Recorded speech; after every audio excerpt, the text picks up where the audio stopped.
Together, Tesco and I are trying to make eating more veg tastier and more delicious than ever before. So at this time of year, we want comfort food. We want to feel that hug in a mug. I know that rhyme is good, but we're going to make a beautiful classic Italian soup. It's called pasta e fagioli, pasta and beans. And I've done my version with a few more ingredients, and I'm going to give it a lovely little spank of sunshine with a whipped up sun-dried tomato paste. You're going to love it. So it starts with the humble onion, right? Roughly chop it. In this soup, think minestrone. My kids absolutely love it. Large pan, a little bit of olive oil, the onion. So I'll put the onions in, and I'm starting to cry a little bit.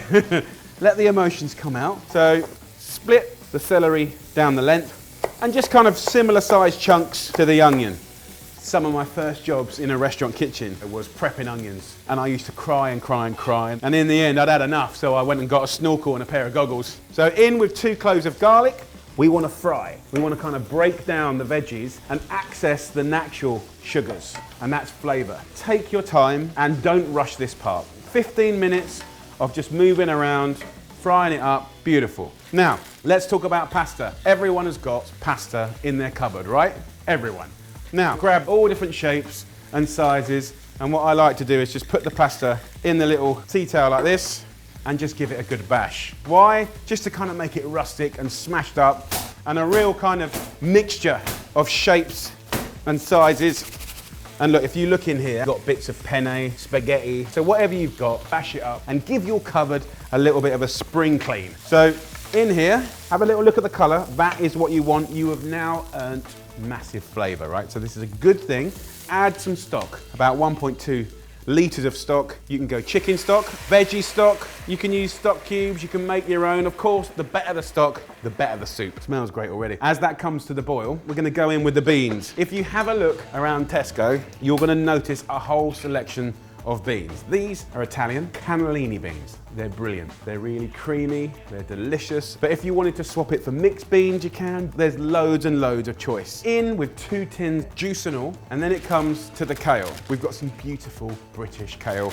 Just get a big old handful, give it a little squash, massage it and break it up. It tenderizes the kale and then just tear it into the soup. So this is my version of the pasta e fagioli, and I love the fact that the original recipe is just perfect, but you can add little different things. If you've got any leftover veggies in the fridge, just get them in there. Look at the colours, guys. And then last but not least, we're gonna go in with the beautiful pasta. Look at this. Use the tea towel to shake it all in, rough and ready. Turn this down now, simmer it for about 15, 20 minutes, and then I'll show you what to do next. This is gonna be a brilliant soup. So guys, look, the soup has had 15 minutes. Have a little taste. Seasoning, so important.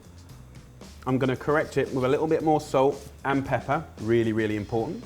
And then the last thing that I love to do, I think it makes such a difference, is get a potato masher and just take a corner of the soup and just keep mashing.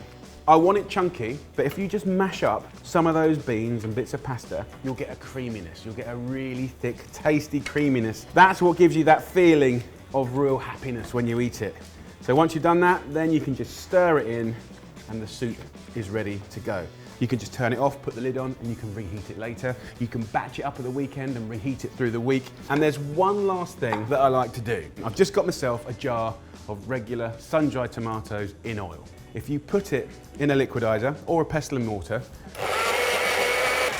but literally just buzz it up and you get this amazing homemade sun-dried tomato puree. You can use this in bologneses, soups, stews, and just a little thimble of this in your soup will just bring it to life. And the great thing is you can put it all back in the jar, back in the fridge.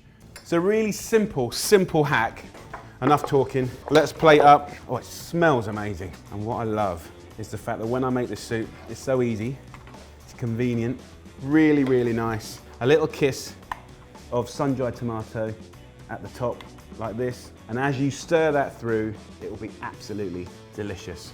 Just a little kiss of extra virgin olive oil just makes it. Once you've made it, you'll go back and you'll make it again and again. Gorgeous. Let's have a taste. Big flavour, really comforting. So there you go, guys, a beautiful dish, big enough veggies, completely accessible, a little bit of Italy in a bowl. Enjoy it. Get down to Tesco, get the ingredients and have a little cook up.